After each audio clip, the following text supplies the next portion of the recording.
These people are patriots, they say, but they've destroyed our United Kingdom.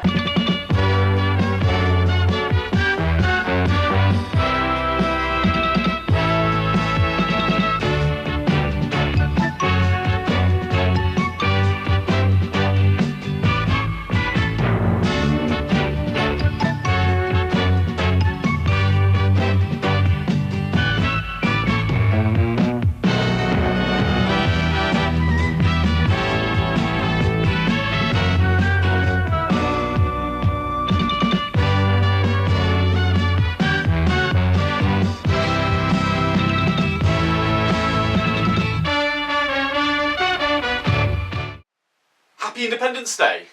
Okay, alright, okay, it was yesterday, and, well, I don't even know if I'll get this up tonight, but Happy Independence Day anyway, because 2 years ago to the day, roughly, we voted to leave the European Union, and we won by a margin of 52% to 48%, and it seems that we have an awful lot of people in this country who seem to sort of lack integrity to a certain extent. And I say that because, you know, if I'd lost the referendum and it was 48% voted to leave and, you know, the majority won, I think, okay, fair enough, you know, the people have spoken, maybe in, I don't know, maybe 10 years or so it might be up for another referendum, but effectively the people have spoken, and I would think, well, okay, what can we do to make the European Union better, more democratic, because at the moment it's pretty anti-democratic. So that's the way I would look at things, but I would like to think that's because I've got a certain level of integrity, because I'll be like, well, okay, I believe in the democratic process, the people have voted, it's not really the result I wanted, but, you know, that's the way it goes, unfortunately. You don't always get your way, so as I said, let's work towards, you know, making this as good an option as possible. That's how I would have seen it, and I have no doubt actually that that's how probably the majority of people who voted to leave would have seen it. But it seems that the Remainers, they don't seem to have that view. And if you look at the news on, as I said, of yesterday, they decided to march on Westminster. And, you know, it's as many as nearly 100,000 people protesting against the result of a democratic vote, saying that they want another referendum. You know, a referendum on the final deal, as it were. And it's kind of like, well, the only reason that that's in question of there being a final deal is because our ministers are trying to water down what we meant when we said we wanted to leave the EU. And there was no, you know, everybody knew what this meant, because they made it quite clear when we voted. And it meant leaving the EU, as in leaving the single market, leaving the customs union, leaving all of the treaties of the European Union, and then becoming an independent country. And that would mean, yeah, sure, we would negotiate new treaties, but that's a secondary thing to leaving the EU. But of course they're like, oh no, let's see what deal we've got, and then we'll vote again and decide if we want to leave or not. And I'm like, well, okay, but if we do that, then what's to stop the people who voted to leave, if they lost that, from having another referendum? And then you could say, okay, well, best of 5, and then it would just go on forever. You know, that's not how democracy works. But it seems quite endemic, really, because if you are a supporter of the EU, for you, that is how democracy works, because for you, you don't really believe in democracy. You know, the fundamental problem with European Union, from my perspective, beyond the immigration things, which I'll come on to in a moment, but the fundamental problem I have is that it's not run correctly, it's run tyrannically. And the reason it's run tyrannically is it mimics something along the lines of the old USSR, rather than parliamentary democracy. And after all, as a Brit, I come from the country that invented the concept of parliamentary democracy. And the way parliamentary democracy works is that you have the elected parliament. In our case, it is the Commons. Those people are there from the will of the people. And if there's a majority, they become the government, you know, etc. You know how it works. Now, those people, because they're elected, they can propose things to be debated upon in Parliament. They can propose stuff after a debate to be voted upon, and then they have a vote. Now, we also have a second chamber, okay? It's not necessarily a requirement for parliamentary democracy, but in ours we have that, and most countries, you know, mostly because we put their systems in, have that too. And the second chamber are unelected. They're normally nominated by the people we elect. And their job is the second chamber, in our case the House of Lords, is to scrutinise the legislation. It is not their job, however, to have any ideological views upon this legislation. So, for instance, at the moment, the House of Lords is causing a problem because we voted to leave the EU, and the Lords are trying to do their damnedest to prevent that from happening. Now, that is an abuse of power, because if you're in the second chamber, your job isn't to have an opinion about the morality or anything like that about this legislation that's been voted upon.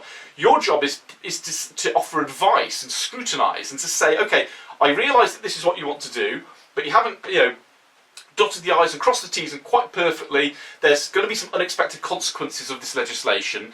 Can you please go back and rewrite it so it's more coherent and will work better? And then the Commons can go back and go, okay, all right, we've written it and we voted, and okay, let's put it through again. And the Lords can do that and say, okay, you've done that bit, but this bit's still not right, and so on. And they can do that up to 3 times, and after the 3rd time, it becomes law anyway.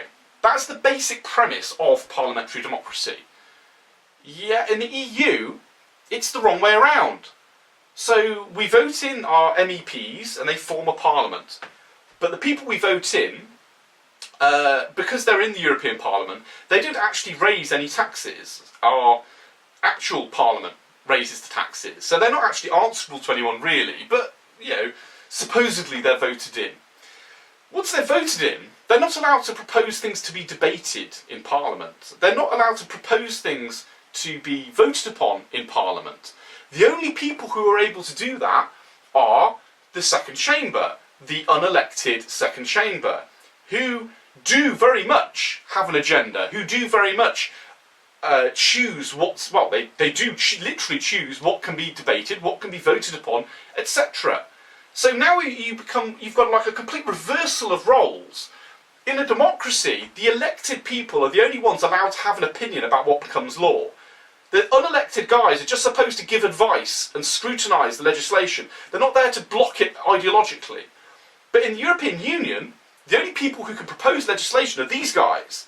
These guys are the ones who propose legislation, and these guys, the ones we actually elect, aren't allowed an opinion and just scrutinise what the unelected guys have decided to happen.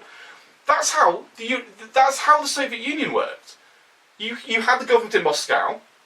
They would tell their satellite states, which had parliaments, what they were allowed to debate and vote upon. And if they voted the wrong way, Moscow would go back to them and say, well, okay, do it again. They might change it slightly, but do it again. And they'd keep doing it till the unelected people in Moscow got their way. That's the European Union. That's a fundamental problem in democracy.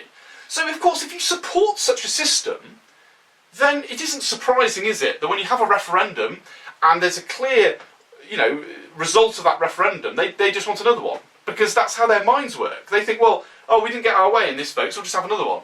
Because we don't really care about voting in the first place, because we're basically tyrants. So we just want us to keep having a vote until we get our way. Because, that's the way they think.